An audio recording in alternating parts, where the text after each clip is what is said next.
아니, 이럴 수가. 72세 김할머니가 스마트폰을 보며 절망했습니다. 건강보험료가 딱 1만 원 차이로 탈락한 거예요. 저번에 받았던 10만 원을 이번에는 못 받게 된 상황이었죠. 하지만 더 충격적인 건 따로 있었어요. 정부가 의도적으로 90%만 주도록 기준을 엄격하게 만든 거였거든요. 지금부터 들려드릴 이야기를 끝까지 들으시면 절대 놓치지 않을 방법을 알려드리겠습니다. 어제 드디어 정부 발표가 나왔습니다. 5일 전 9월 12일, 드디어 정부에서 민생회복 소비 쿠폰 2차 지급을 공식 발표했어요. 그런데 내용을 보니까 정말 놀라웠습니다. 이번에는 90%만 준다고 하더니 기준이 생각보다 훨씬 까다로웠거든요. 제 지인 중에 69세 박할머니가 계세요. 저번에 10만 원 받으시고 정말 좋아하셨거든요.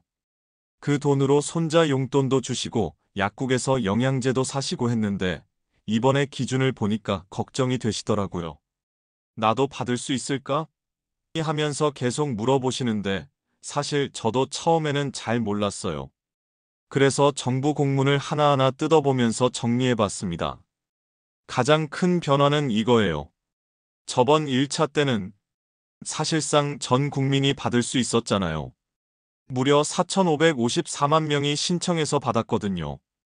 그런데 이번에는 건강보험료를 기준으로 상위 10%는 제외하고 나머지 90%에게만 준다는 거예요. 아, 그럼 나는 받을 수 있나? 궁금하시죠? 이게 생각보다 복잡해요. 단순히 건강보험료만 보면 안 되거든요.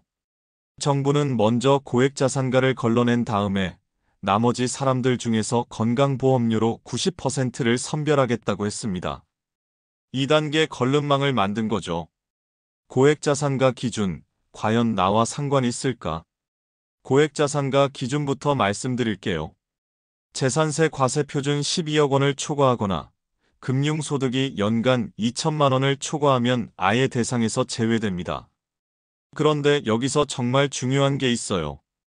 가구 단위로 본다는 거예요. 한 명이라도 해당되면 가족 모두가 못 받아요. 재산세 과세표준 12억 원이 도대체 얼마야? 궁금하시죠? 공시가격 기준으로 26억 7천만 원 수준입니다. 대부분 강남 지역고가 아파트가 해당될 거예요. 제가 아는 어르신 중에 한 분이 이런 말씀을 하시더라고요. 우리 같은 서민들이야 강남에 집이 어디 있겠어? 걱정할 필요도 없지. 맞는 말씀이에요. 대부분의 시니어분들은 이 기준에 해당하지 않으실 거거든요. 금융소득 2천만 원은 어떨까요? 이자율 2%로 계산했을 때 예금이 10억 원 정도 있어야 해요. 아니면 주식 투자금이 10억 원 정도 되어야 하고요. 한 할아버지가 이런 농담을 하시더라고요. 10억이 어디 있어? 10만 원도 아까운데. 정말 서민들의 현실을 보여주는 말씀이죠. 대부분의 어르신들에게는 해당되지 않는 기준이에요. 진짜 중요한 건강보험료, 이것만 알면 됩니다. 이제 정말 중요한 건강보험료 기준을 알려드릴게요. 고액자산가가 아니라면 이 기준으로 받을 수 있는지 없는지가 결정되거든요. 건강보험료는 2025년 6월분 기준이에요. 올해 6월에 낸 건강보험료를 보시면 됩니다. 그런데 여기서 함정이 있어요. 장기요양보험료는 제외하고 계산해야 해요. 1인 가구부터 살펴볼게요. 혼자 사시는 분들은 직장가입자든 지역가입자든 월 22만 원이 기준입니다. 이 금액보다 적게 내시면 받을 수 있어요. 제 이웃의 75세 최할머니가 혼자 사세요. 남편이 돌아가시고 나서 연금으로 생활하시는데 건강보험료가 월 15만 원 정도 나와요. 나도 받을 수 있나? 하고 걱정하시더니 기준을 알려드리니까 정말 안도하시더라고요. 2인 가구는 좀 복잡해요. 외벌이 가구라면 직장가입자 기준 22만 원, 지역가입자도 22만 원입니다. 하지만 맞벌이라면 다른 기준이 적용되거든요. 여기서 실제 사례 하나 말씀드릴게요. 제가 아는 70대 부부가 계세요. 할아버지는 택시 운전하시고 할머니는 파트타임으로 청소 일을 하세요. 둘 다 소득이 있으니까 맞벌이죠. 처음에는 우리는 돈을 둘이 벌어서 못 받는 거 아냐? 걱정하셨는데 알고 보니 맞벌이에게는 더 높은 기준이 적용되더라고요. 3인 가구가 가장 많으시죠? 외벌이 기준으로 직장가입자 42만원, 지역가입자 39만원입니다.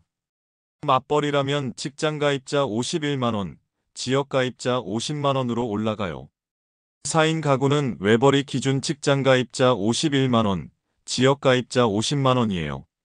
맞벌이면 60만원, 59만원으로 높아집니다. 그런데 여기서 또 하나 있어요. 혼합 가구라는 게 있거든요. 한 명은 직장가입자고 한 명은 지역가입자인 경우죠.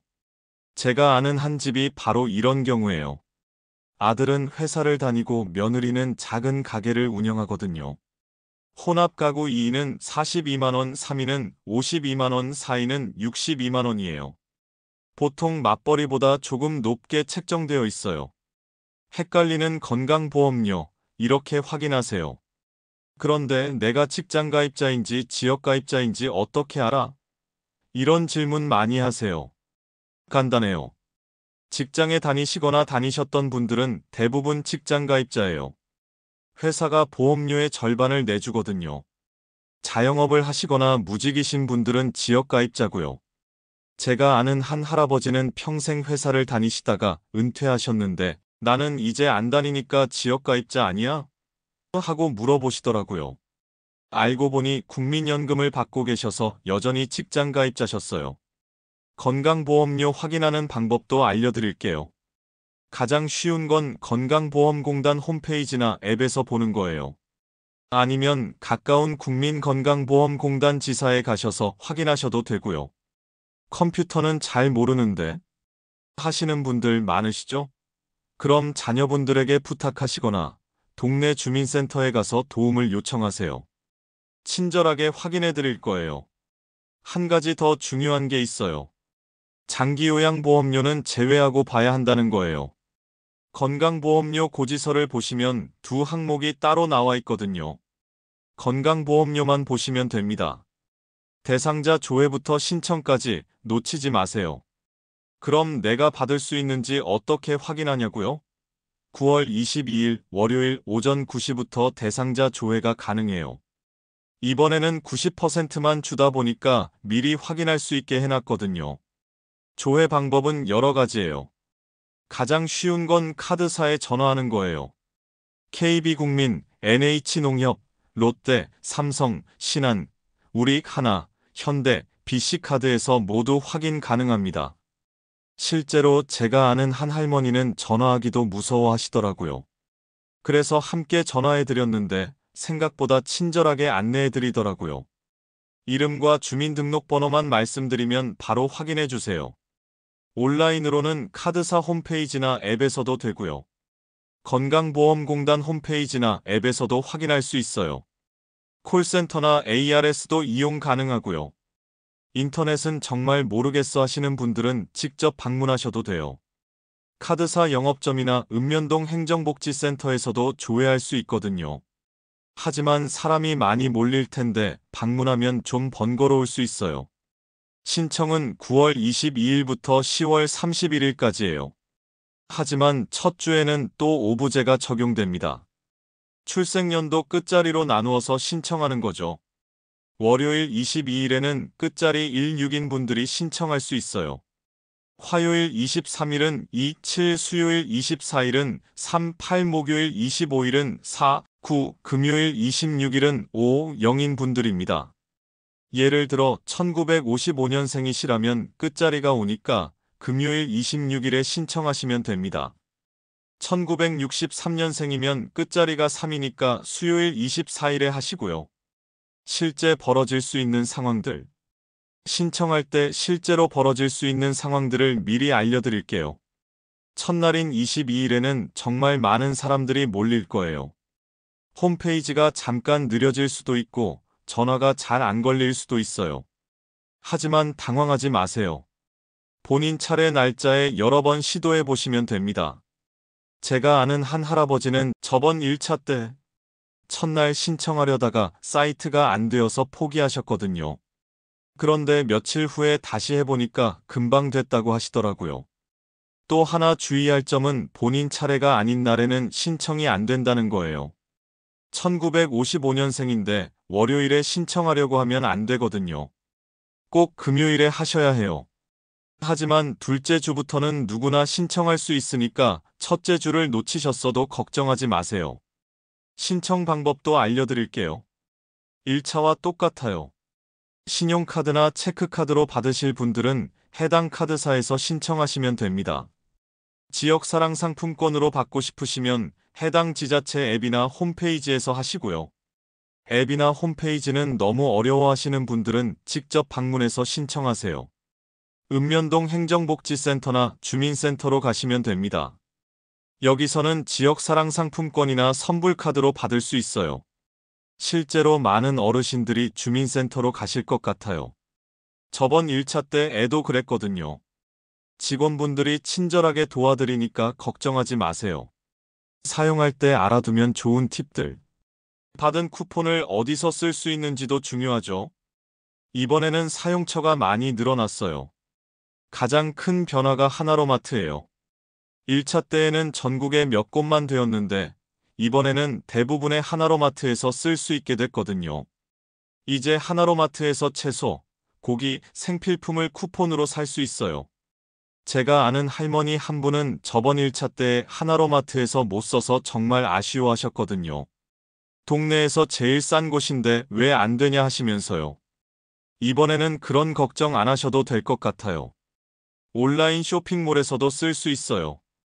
쿠팡 11번가, 옥션 같은 곳에서 생필품이나 식료품을 주문하실 때 사용하시면 되고요. 전통시장에서도 카드 결제되는 곳이라면 쓸 수 있어요. 요즘 시장도 카드 되는 곳이 많아졌거든요. 하지만 주의할 점도 있어요. 백화점이나 대형마트, 주유소, 온라인 쇼핑몰 중에서도 일부는 안 되는 곳이 있어요. 그리고 의료비나 교육비로는 쓸 수 없고요. 가장 중요한 건 절대로 현금으로 바꾸려고 하지 말라는 거예요. 중고거래 사이트에서 쿠폰 현금으로 바꿔드려요. 이런 글 올리는 사람들 있는데 이거 완전히 불법이에요. 걸리면 받은 돈 다시 내야 하고 벌금까지 물어요. 꼭 기억하셔야 할 중요한 것들. 몇 가지 꼭 기억하셔야 할 중요한 팁들을 알려드릴게요. 먼저 건강보험료를 정확히 확인하세요. 본인이 내는 건강보험료에서 장기요양보험료를 빼고 계산해야 해요. 그리고 맞벌이인지 외벌이인지에 따라 기준이 다르니까 정확한 기준을 적용하셔야 합니다. 가구원 수도 중요해요. 주민등록상 같이 살고 있는 가족 수로 계산하거든요. 따로 살고 있는 자녀는 포함되지 않아요. 신청할 때는 오부제를 꼭 지키셔야 해요. 본인 차례가 아닌 날에 신청하면 안 됩니다. 하지만 둘째 주부터는 누구나 신청할 수 있으니까 첫째 주를 놓치셨어도 걱정하지 마세요. 카드사나 지자체 홈페이지에서 신청할 때는 가짜 사이트 조심하셔야 해요.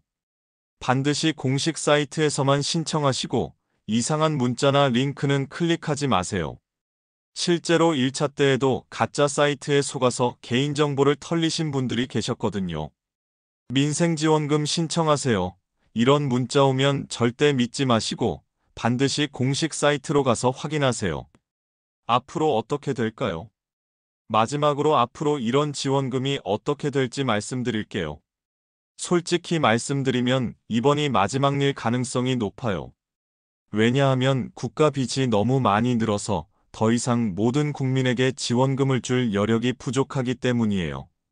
앞으로는 정말 어려운 분들에게만 집중해서 지원하는 방향으로 갈 것 같아요. 그래서 이번 기회를 놓치시면 정말 아까울 거예요. 10만 원이 작은 돈이 아니잖아요. 한 달 생활비에 보탬이 되는 금액이거든요. 정부에서 주는 지원금이니까 받을 수 있는 분들은 모두 받으셔야 해요. 여러분의 생활에 조금이라도 도움이 되었으면 좋겠습니다.